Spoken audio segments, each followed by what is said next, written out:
pekerjaan saya kan terapis ya Ustadz. Nah terkadang saya banyak juga klien wanitanya gitu. Terapis ini kerek-kerek. Oh keretak. Aduh pegel nih. Aman. Ya intinya untuk klien wanitanya juga ada yang tua, ada yang muda juga. Ada yang tertutup, ada yang terbuka. Ya maksudnya penampilannya kan beda-beda ya. Tapi insya Allah saya berusaha safety, Ustadz udah berusaha safety, ya, jadi nerapinya nggak berduaan.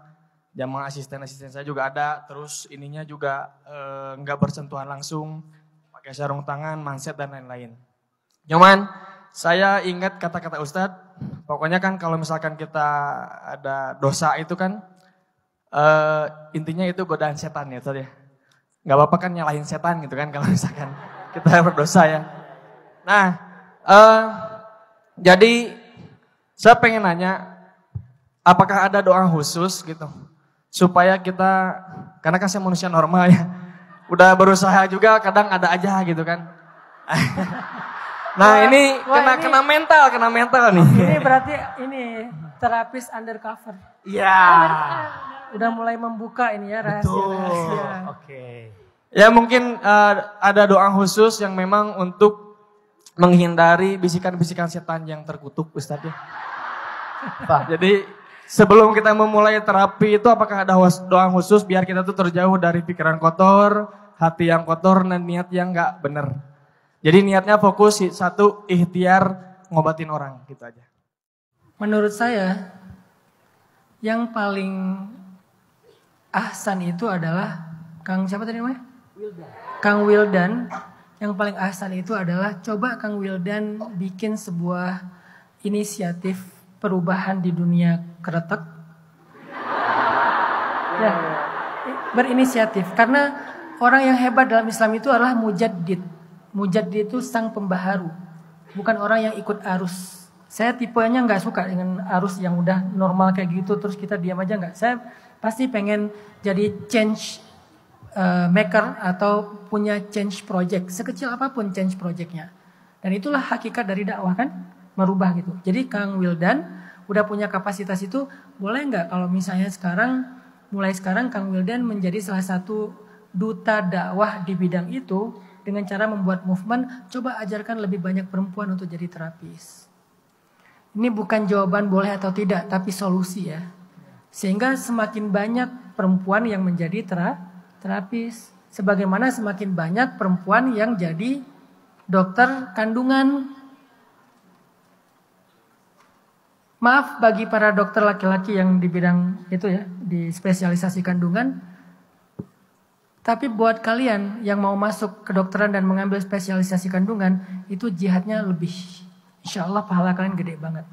Karena selain menyelamatkan orang dalam kondisi yang kritis kayak gitu, kalian juga menjaga kehormatan dia karena perempuan kan.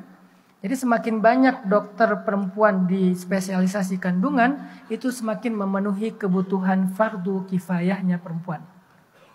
Karena kalau perempuan yang concern di bidang ini sedikit, akhirnya secara darurat muncul lebih banyak laki-laki, ini ada fardu kifayah yang gak terpenuhi dan ini jadi tanggungan kita bersama loh.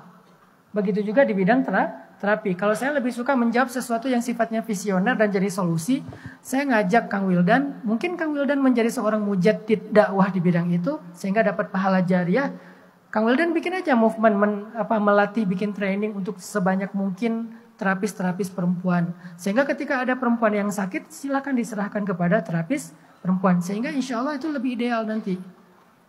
Untuk kondisi yang sekarang, nah ini kan jawaban yang ideal dulu nih. Untuk kondisi sekarang gimana? Lihat tingkat kedaruratannya. Kalau kedaruratannya masih bisa ditangguhkan, masih bisa dicarikan terapis perempuan, nggak yang bahaya-bahaya banget sebetulnya. Cuman ini kayak ada sesuatu yang dari lama belum beres, pengen dibenerin atau apa, saya nggak ngerti di bidang ilmu itu. Kalau nggak darurat-darurat banget atau masih ada penggantinya, maka pilihlah yang paling ringan mudaratnya. Yang paling ringan mudaratnya. Kecuali daruratnya tuh orang mau mati gitu ya.